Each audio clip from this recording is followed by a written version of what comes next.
lama kemudian Wak, Sari makin kaget lagi waktu ngelihat si kucing hitam ini tiba-tiba berubah.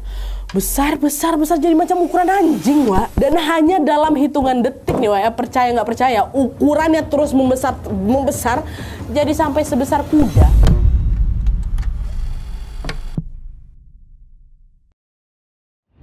Assalamualaikum warahmatullahi wabarakatuh. Terima kasih sudah klik video ini. Masih dalam rangkaian KHW Jadul spesial Halloween. Malam ini aku akan menemani kalian lagi dengan menceritakan satu kisah horor Wawa Jadul part 324, ya kan? Nah, kisah ini tuh terjadi di tahun 1981 dan dialami sama kakeknya Wawa, Wak. Pada masa itu kakek Wawa ini terlibat konflik dengan sesosok makhluk mengerikan yang dipercaya mendiami hutan bambu. Awalnya karena faktor ketidaksengajaan aja, Wak, dimana si istrinya kakek yaitu nenek mau ngebawa pulang seekor anak kucing yang ternyata kucing itu adalah kucing jadi-jadian. Tapi dari situ terornya malah makin parah lagi sampai membahayakan anak-anak kakek dan nenek. Akhirnya kakek pun mengambil satu keputusan nekat untuk melawan si kucing jadi-jadian ini, dan tanpa kakek sadari dampak dari keputusannya itu akan menghantui kakek sampai akhir hidupnya. Penasaran dengan gimana kisah selengkapnya? Jadi sekarang tanpa berlama-lama kita langsung masuk aja ke ceritanya ya. Check it out.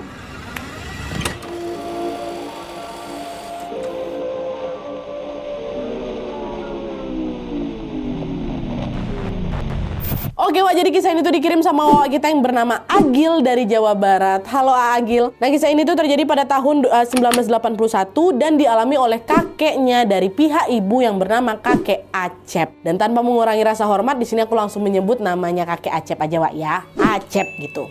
Jadi kita masuk ke ceritanya. Di masa itu pas Acep berusia sekitar 50-an tahun, dia dan istrinya yang bernama Sari telah dikaruniai 12 orang anak. Ibunya Wawa ini anak kedua, Wak. Acep dan keluarganya tinggal di daerah Dago Pakar, yang mana pada saat itu wilayahnya belum seramai sekarang, Wak, dan masyarakatnya masih pakai kayu bakar untuk keperluan memasak. Nah, suatu hari Acep sama Sari ini lagi nyari kayu bakar ke hutan dengan jalan kaki, dan juga waktu itu orang-orang ini masih pada jalan kaki, Wak. Lalu karena terlalu fokus mencari kayu bakar, Wak, mereka sampai nggak sadar kalau hari sudah makin sore. Sari bilang, pulang yuk Kang, yuk, keburu maghrib, ini udah banyak kok kayu bakarnya, katanya. Acep bilang, tanggung Neng, di kebun jagung juga masih ada kerjaan yang belum beres, Akang mau kesana juga, Neng pulang duluan aja, nggak apa-apa, kata si Kang Acep. Oh ya udah kalau gitu Akang nanti hati-hati ya, katanya. Nah, kebun jagung mereka ini, Wak, berada sekitar 1 kilometer dari tempat nyari kayu bakar ini, dan setiap hari Acep juga memang datang ke sana buat bersihin rumput hama dan juga mantau jagung-jagung yang mau dipanen nanti gitu loh. Jadinya Acep sama Sari pun berpisah di situ ya.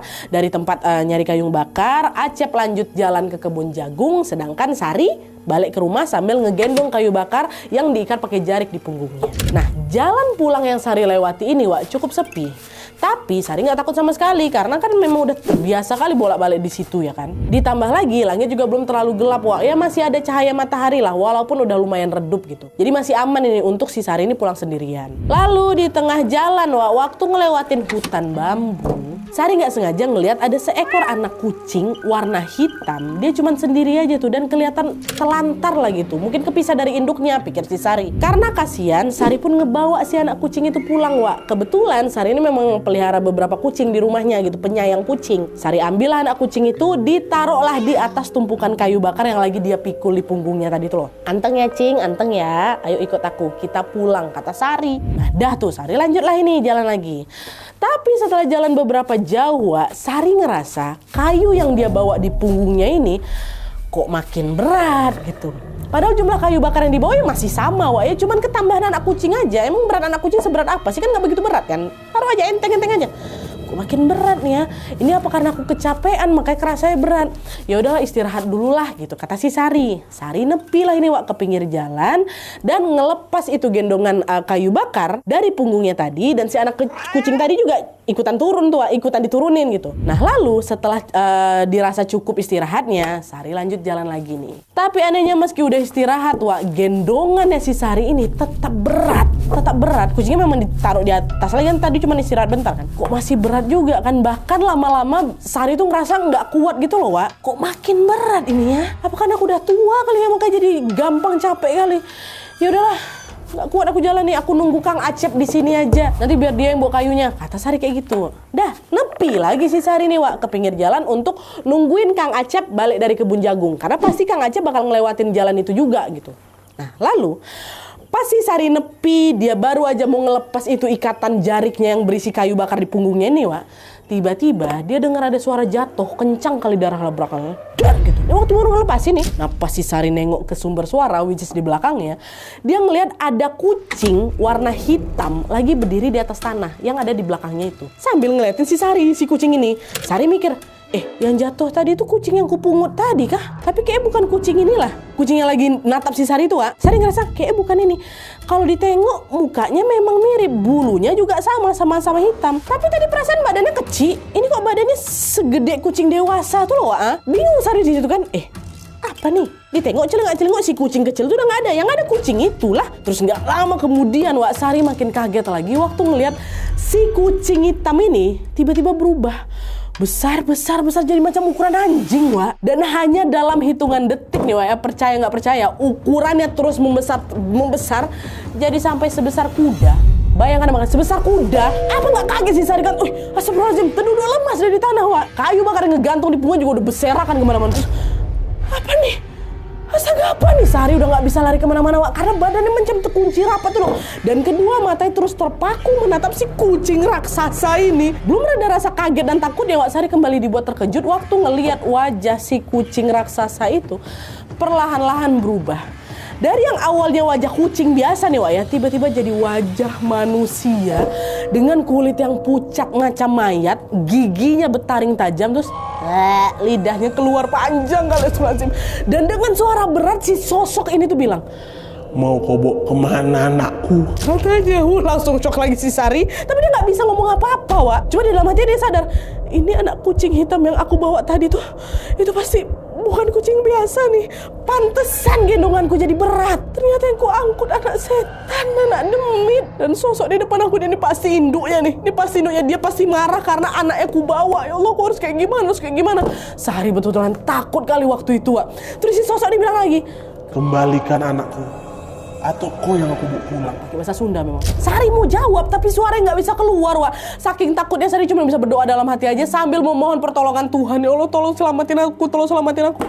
Lalu nggak lama kemudian pas kali azan maghrib berkumandang Wak. Dan tepat disitulah badannya si Sari bisa digerak lagi. Dia nggak ada lagi mikir apa-apa, dia langsung bangun berlari sekencang mungkin ninggalin si sosok ini. Dia udah nggak peduli lagi sama kayu bakarnya. Semua ditinggal sama dia di sana. Yang penting aku selamat, aku pergi dari si sosok itu. Sosok masih kayak ini.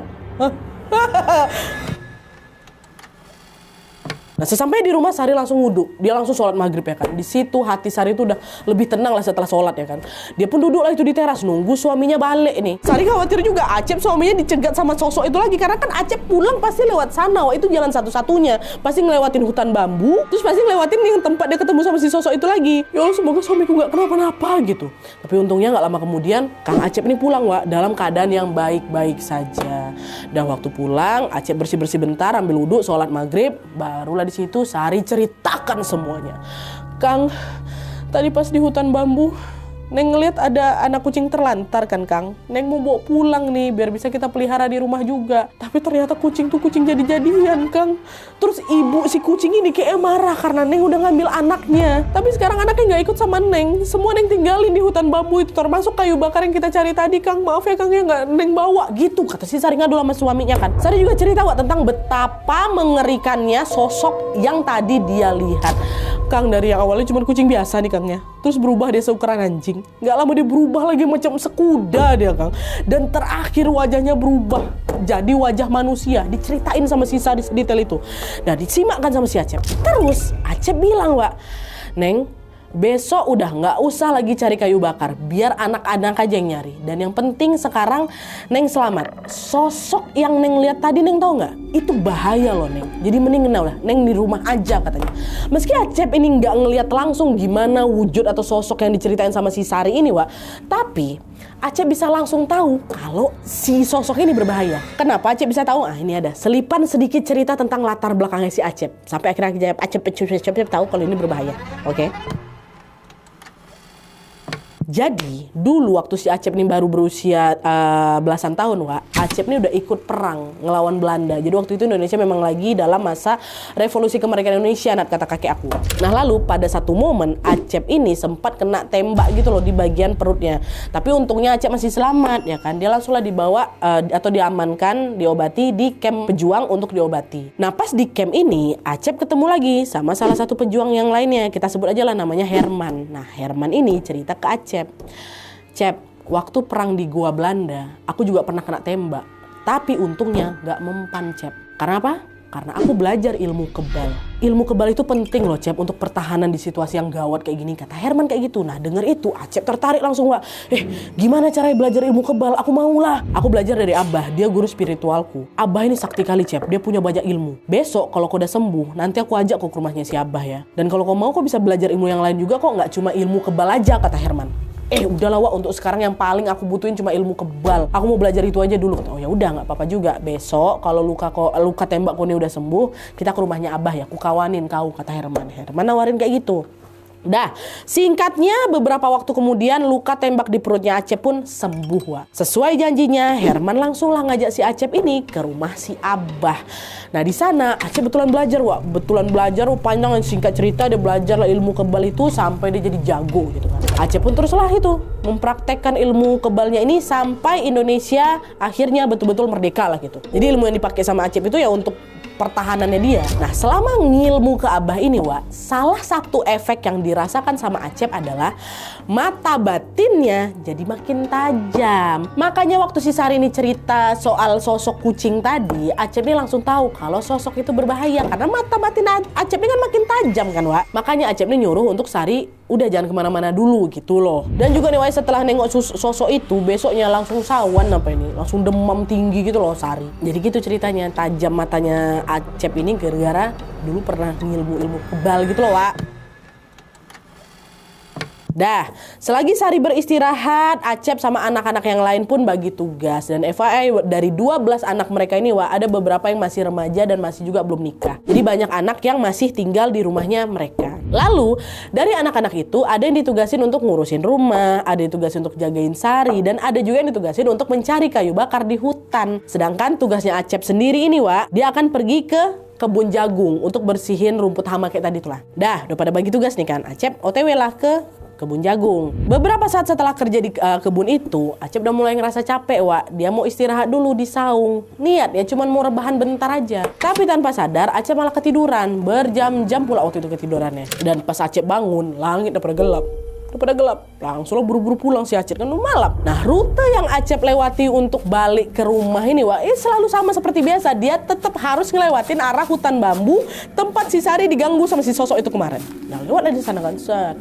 Lalu pas Acep melintas di hutan bambu itu, Wak, dia juga ngelihat ada anak kucing warna hitam telantar gitu tegak di tengah jalan. Acep langsung ini nih pasti anak kucing yang kemarin yang lihat nih gitu kan. Acep teruslah diperhatikan yang terus anak kucing itu sampai tiba-tiba muncul hawa dingin berhembusan di wajahnya si Acep. Ini pertanda buruk nih, langsung was-was si Acep, Wak. Nggak salah. Ini nih pasti kucing jadi-jadian yang dimaksud sama bini aku. Sebenarnya Acep nih nggak takut sama sosok-sosok ini, Wak. Nggak takut. Dia kan udah terbiasa juga dari umur belasan tahun kan.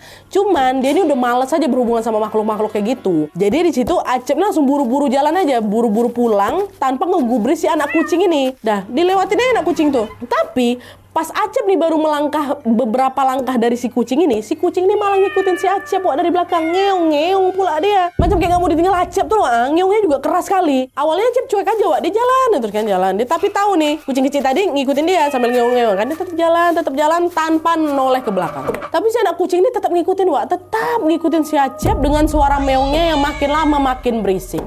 Lama-lama kesel si Acep nih, Wak. Dia balik badan disamperin lah anak kucing itu. Dan mohon maaf, ditendang sama si Acep, terpental jauh si anak kucing itu.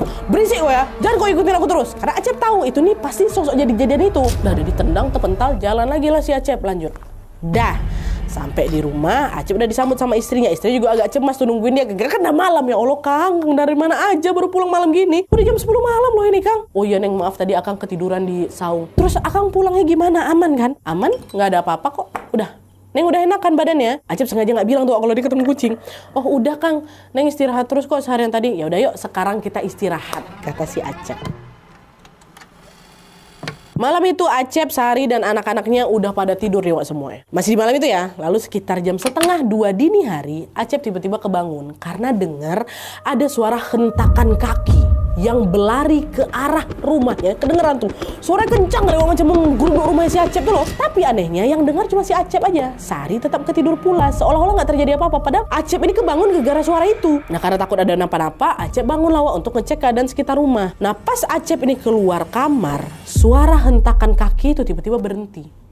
Dan pas Acep ngintip keluar jendela, keadaan di luar juga aman-aman aja. Bingung lah si Acep di situ kan. Terus tadi suara apa tuh? Langsung gak enak perasaan si Acep, Nah sebelum dia mau balik ke kamarnya lagi, dia cek dulu satu persatu kamar anak-anaknya nih, buat mastiin keadaan mereka. Cek satu aman. Nah waktu dia masuk ke kamar Ais, ini anak ketujuh nih ya, perempuan Ais ini ya, umurnya 15 tahun waktu itu.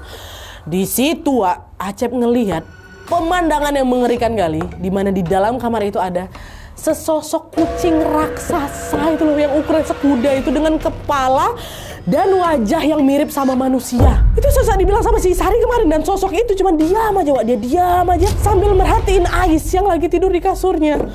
Ini yang ditengok sama Sari kemarin nih. Ini yang ditengok sama si Sari. Sosok itu tegaknya tuh ngelihat si Ais. Nah karena takut Ais ini diapa-apain, Acep langsung dibentak itu. Mau ngapain kau sini? Pergi kau!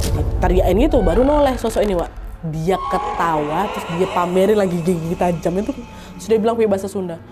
Kau tendang anakku, ku tendang anakku. Bang! Langsung ditendangnya Ais, ditendangnya si Ais. Belum sempat Acep cegah waktu itu, udah ketendang duluan. Tepental badan Ais, kepental. Ya Allah Ais, ya Allah Ais. Nah teriakan Acep nih langsung ngebangunin seisi rumah ya kan. Sari sama anak-anak yang lain langsung datang tuh ke kamarnya si Ais. Waktu mereka datang, sosok tuh udah hilang, Ya, di sana mereka ngeliat si Acep itu lagi ngeguncang-guncangin badannya Ais karena Ais nggak sadar, Sari ikutan panik juga lah ya kan. Astagfirullahaladzim, Kang. Ais kenapa, Kang? Ais ditendang sama sosok kucing itu. Kurang ajar dia, ya biar kubalas dia. Acep langsung bangun, berlari dia keluar rumah untuk nyari si sosok kucing tadi itu. Diikutin Sari dari belakang. Dicari sama si Acep karena waktu dia udah mau keluar rumah, dicegah sama Sari. Kang mau kemana, Kang? Udah kamu di sini aja. Aku mau ngejar dia. Berani-berani dia nendang anak aku. Mau dikejar kemana, Kang? Dia tuh makhluk gaib. Kita nggak tahu loh di mana sarangnya. Pasti di hutan bambu, Neng. Akang mau ke sana. Udah jangan, Kang. Kita urus dulu anak kita. Kita urus Ais dulu. Kalau Akang nekat ke sana nanti Akang yang kenapa-napa. Dengar itu luluh juga perasaan si Acep, Acep balik lagi ke kamar mau ngecek kondisinya si Ais sambil berdoa semoga Ais nih baik-baik aja karena Ais gak sadarkan diri, Kalaupun dia kebangun ditendang bental itu pasti kan terbangun, ini nggak buka mata. Waktu dicek lagi disadar-sadarkan, takdir berkata lain. Ais nggak bernapas, nggak bernapas.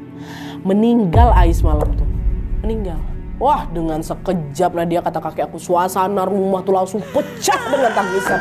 Sari langsung menjadi histeris memeluk tubuh anak perempuan yang udah dingin ini. Sementara Acep tuh udah kayak speechless, dia cuma bisa terduduk lemas saja, Dia nggak percaya kalau Ais betul-betul pergi untuk selama-lamanya. Apalagi caranya kayak gitu di depan matanya si Acep kan, Malam itu jadi malam paling kelam dalam hidup keluarga kakek aku nanti. Di malam itulah hancur-hancurnya perasaan kakek aku. Udah nih kan, keesokan harinya Acep sama keluarga pun langsung mengurus pemakamannya Ais. Sebagai ibu, Sari juga ikut mandiin jasadnya Ais, Nah lalu, waktu lagi proses pemandian ini, waktu bajunya dibuka, kelihatan ada macam lubang gitu loh. Lubang di bagian perutnya si Ais. Ada lubang. Jadi kayak luka gitu tuh loh.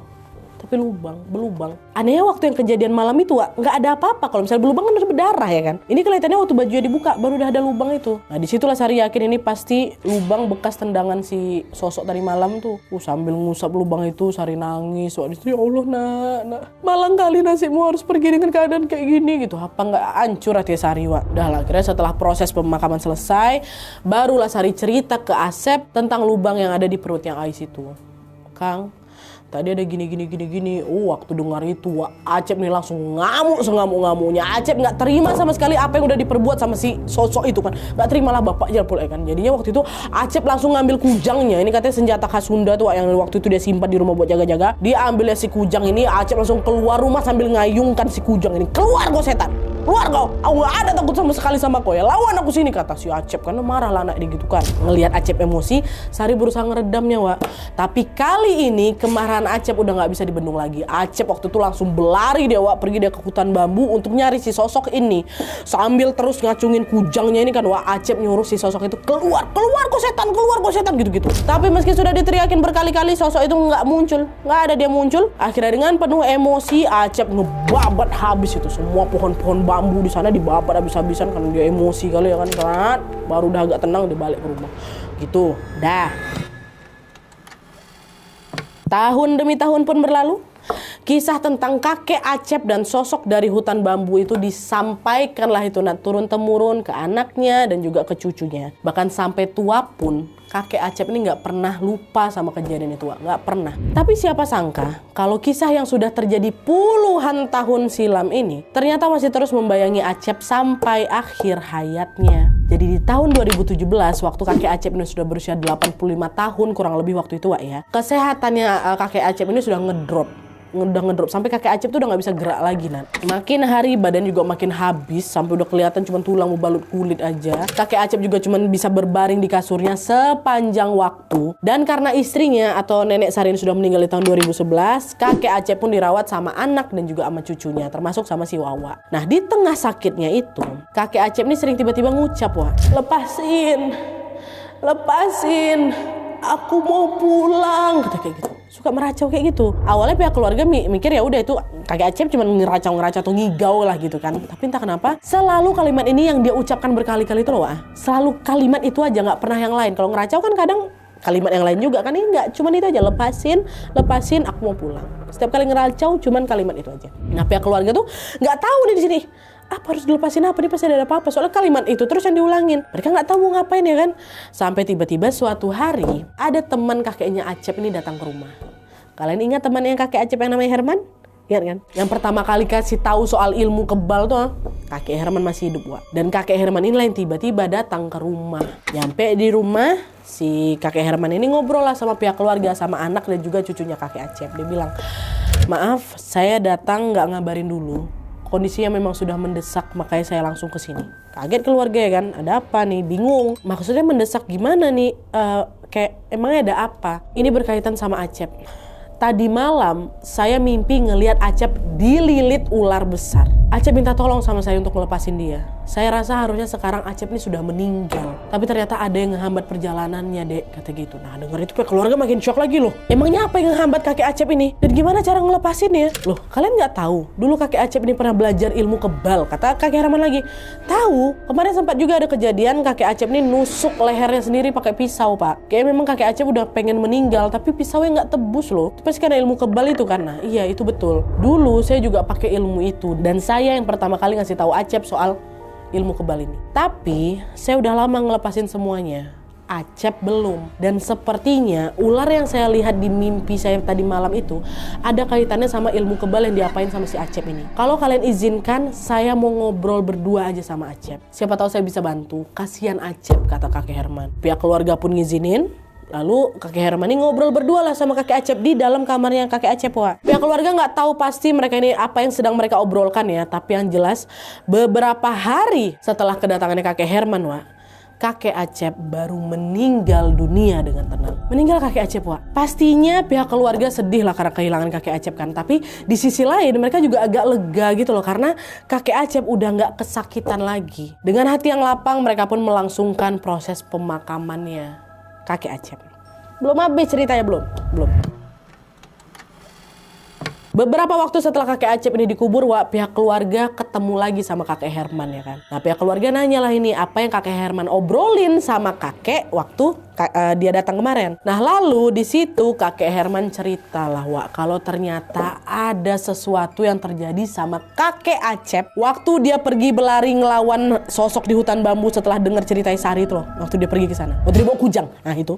Jadi ternyata, Wak, sebelum kakek Acep ini ngebabat habis pohon bambu di sana, kakek Acep ini sempat sempet kok ketemu sama sosok tuh, sempat. Bahkan nih mereka sampai kayak macam bertarung tanda kutip kayak gimana lah caranya. Tapi kakek Acep ini hampir kalah. Akhirnya kakek Acep lari lah ini, langsung berlari ke rumahnya Abah untuk minta bantuan gitu lah. Abah si guru spiritual yang ngajarin ilmu kebal itu loh, pergi ke sana dengan segala ilmu yang Abah punya. Abah macam ngasih kekuatan lebih ke kakek Acep. Tapi tentu ini nggak gratis. Kakek Acep harus membayarnya dengan tumbal nyawa. Aku kasih, kau pasti menang. Tapi kekuatannya minta tumbal. Kakek Acep yang waktu itu masih kebawa emosi kali, dia nggak peduli sama syarat tumbal itu, langsung dihain sama kakek Acep. Akhirnya Abah ngasih lah itu kodam itu atau kekuatan tanda kutip itu ke badannya si Acep. Dan kodam ini adalah ular besar. Ular inilah yang ngebantu kakek Acep ngelawan si sosok itu, Wak. Nah makanya sosok itu berhasil macam dikalahkan gitu. Baru dibabatnya semua apa itu hutan bambu, baru dia balik ke rumah. Itu udah puas sekali hati ya, Wak.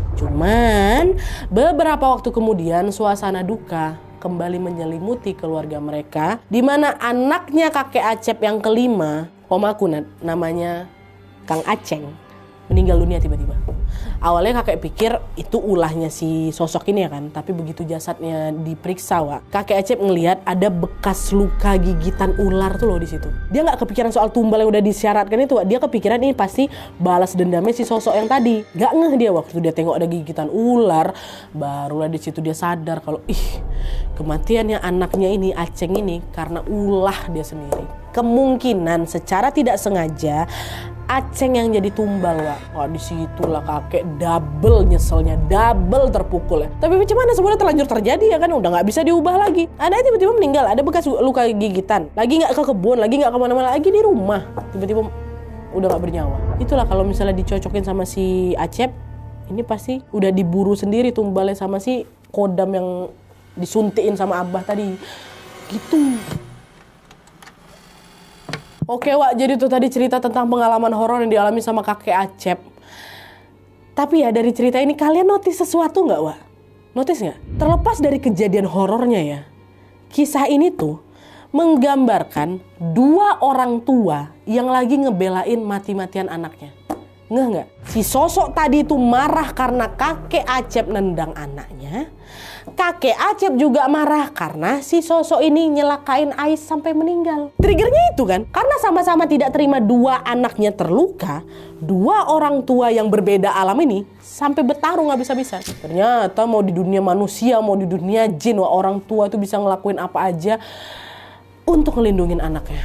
Dan kata Wawa, sebelum kakek Acep itu meninggal, pihak keluarga itu juga yakin kalau kakek Acep ini udah ngelepas ilmu kebalnya itu, sudah berhasil terlepas gitu loh. Karena konon katanya orang zaman dulu itu, Wak, kalau mau ngelepas ilmu, caranya sering mandi di kali gitu loh. Nah kata Wawa, kakek Acep ini sebelum meninggal dunia, dia tiba-tiba jadi sering mandi ke kali gitu. Mungkin itu tips dari kakek Herman apa kayak gimana, nggak ada yang tahu. Tapi memang sering mandi di kali, aku mau mandi di kali, aku mau mandi di kali gitu. Dan semoga aja ilmunya betul udah dilepas, biar tidak memberatkan langkah kakek Acep di langkah selanjutnya. Kita doakan saja semoga kakek Acep mendapatkan tempat terbaik di sisi Allah Subhanahu wa Ta'ala, dan semoga pihak keluarga yang ditinggalkan mendapatkan ketabahan, dan semoga kita semua yang menyimak kisah ini bisa memetik banyak pelajaran. Amin ya rabbal alamin. Oke, Wak, jadi sekian dulu videonya. Terima kasih banyak yang sudah menonton. Kalau kalian suka video ini, klik like-nya. Jangan lupa komen di bawah untuk ide dan saran-saran tulis selanjutnya. Jangan lupa nyalain notifikasinya supaya kalian tahu kalau aku upload video baru. And as always, jangan lupa untuk klik tombol subscribe supaya kalian sama-sama tahu informasi menarik dan menegangkan dari channel aku. See you next video, Wak. Bye.